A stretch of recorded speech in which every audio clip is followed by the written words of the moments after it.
Hey guys, it's Cameron Bobier. Thanks for watching MotoAmerica on YouTube. Make sure you subscribe and like the channel. Pit official clearing the track. As always, when those lights go out, we go racing. Race 2, Steel Commander Corp, stock 1000. Lights are on, revs are up. We're green. Pretty decent start by everybody there. It looked like on the front row. And here comes Hayden again, but he got pinched by a quick starting Benjamin Smith and pinched Hayden. He couldn't make that move. Now, though, he drives up underneath Caleb DeCarroll, and Ben Smith goes win him. Caleb from pole to third. Yeah, and you can see Hayden Gillum kind of did exactly what he did yesterday, carrying that momentum through turn 1, and he brought Benjamin Smith with him. And Ezra Bobier, though, looking at that, looking down to the inside of his teammate, trying to go to third, but a good start, way better than he had yesterday when he got swallowed up off the line. He now sits fourth, so for our points leader, job one is done, staying with that lead group. Yeah, a lot better start, a lot better opening laps so far for Ezra, and I think he realized how important it was to get that good start and go with these guys at the front. And you know he's going to be attacking on Caleb right behind him. I think that is Travis Wyman on the number 10. Travis Wyman racing BMW. He is the winner of the MotoAmerica round, which was the last race we had prior to coming here. It's been a while for these guys to be able to get out and race, but they continue to do it. Now the question is anybody going to be able to stick with Hayden here? And Benjamin Smith is the guy who has decided it's his turn to try. Yeah, Benjamin Smith, you can see he's trying. He's got his head down. He's pushing really hard, trying to keep Hayden in his sights here on this opening lap. And you can see he's kind of building a little bit of a gap back to Caleb as he's chasing down Hayden. The 47 of Justin Meese on the Nielsen Racing Kawasaki, who had that weird off yesterday, is doing everything he can to stay right into this group. Top 6 already starting to break away just a little bit, Jamie. And as we're seeing the sun coming out and beating down on this track just a little bit, obviously that's going to affect things. At Travis Wyman, currently sitting in the 5th spot. And Travis, that big win at MotoAmerica, and is, you know, if you kind of take Hayden out of the equation here, this battle would be a superb one for the win. It's just that he's just covered this field easily so far. It was great racing, and he'll admit that, but Ezra parked him pretty solidly a couple of times, and that sort of changed the dynamic just a little bit here. And I think Nolan would like to get up to him and race him a little bit. And he's closing, as you said. And as they come out of turn 3, there's Bobier in the 16. And look at Nolan looking to the inside on the 21. And Travis just a little bit too much turn-in speed, and Nolan not able to do anything with it. Yeah, Nolan is doing the lap times as the guy 2nd and 3rd, so he's got really good pace right now, and you can see he's getting pretty aggressive early on as he tries to make a move into turn 6. And again, Travis just saying nope, denied.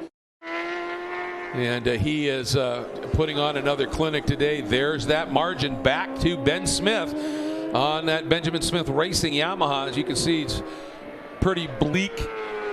Bleak's not the right word. Blank is what I was looking for there.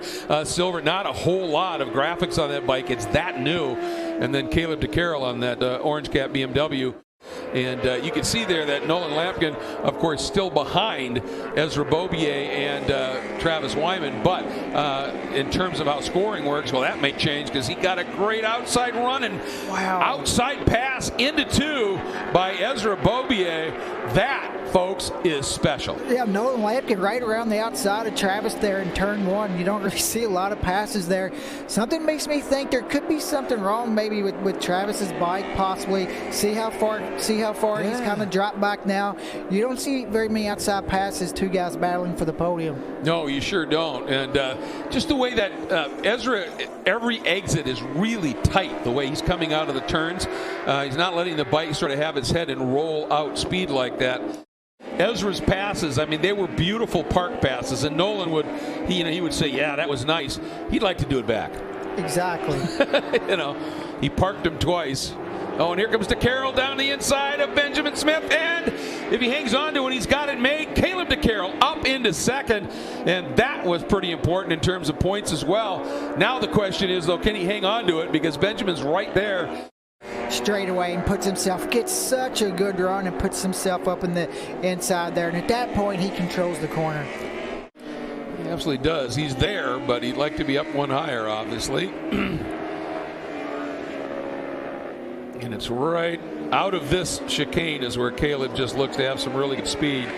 Meanwhile, Hayden Gillum, Yesterday he won by 7.5. He's up by almost 9 seconds last time by. He is flying. Let's see what he does here. White flag coming out for Hayden Gillum on the Disrupt Suzuki and the official margin. We're going to have to wait a bit for that to show up as Hayden tilts into that turn.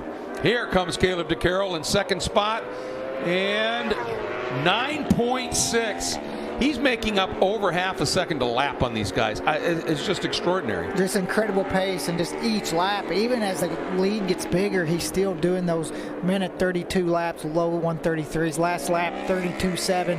His best lap in the race is a 32.6. He's only backed it off a 10th. I think he's in the zone. Yeah. I think he's found that zone. And we just saw Nolan Lampkin. He may have gone around on